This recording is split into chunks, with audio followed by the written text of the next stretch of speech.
সুপ্রিয় দর্শক বন্ধুরা, আসসালামু আলাইকুম। আমরা এখন রয়েছি মিরসরাইয়ের ঝর্ণা রানী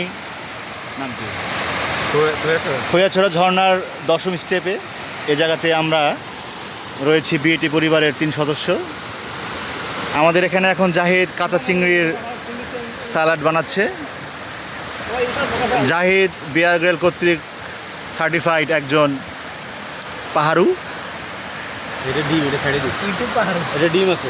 ডিম থাকলে ডিমের মজা আলাদা ভাই, খেয়ে ফেলেন। না না, ডিম অনেকগুলো আছে। ডিম তো অলরেডি শেষ, মেরে লেছেন ওরে। চিংড়িটাকে মেরে ফেললো। না না, চিংড়ি ওই আটাই। ডিমওয়ালা চিংড়ি এখনো বুঝে নাই যে ভাই পানিতে আছে। না না, ওই সাইডে দিই। ডিম আছে, বাচ্চা দিই। এই যে নেন, আপনি খাবেন? আরে ডিমটা খেয়ালেন, অর্ধেক অর্ধেক খাচ্ছে। চিংড়ি, কাঁচা চিংড়ি, সেই মজা, সেই স্বাদ। ঠিক আছে। এই যে একটা আছে।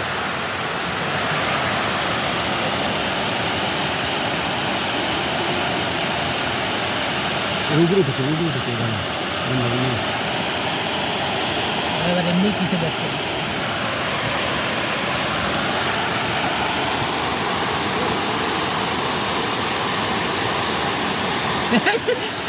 মুখ বের হইছে।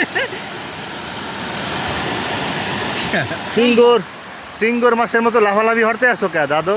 সেই স্বাদ। কাঁচা চিংড়ি। প্রচুর স্ট্যামিনা দরকার, দুপুরের খাবার খাই নাই আমরা। কাঁচা চিংড়ি হলো আমাদের কি প্রোটিনের দরকার? প্রচুর প্রোটিনের দরকার, প্রচুর ক্যালোরির দরকার আমাদের, ঠিক আছে। জীবিত চিংড়িটাকে এভাবে হত্যা করে তারা খেয়ে ফেললো। আমরা একটা মাছ চিংড়ি ছেড়ে দিচ্ছি। ও, মাছ চিংড়িকে ছেড়েছে। এটা থেকে মনে করো 20টা চিংড়ি। হ্যাঁ। উজারটা বড়গুলো যেই ফিরে আসে। উজারটা দাঁড়া। ওরে এদিকে আসো, যাই।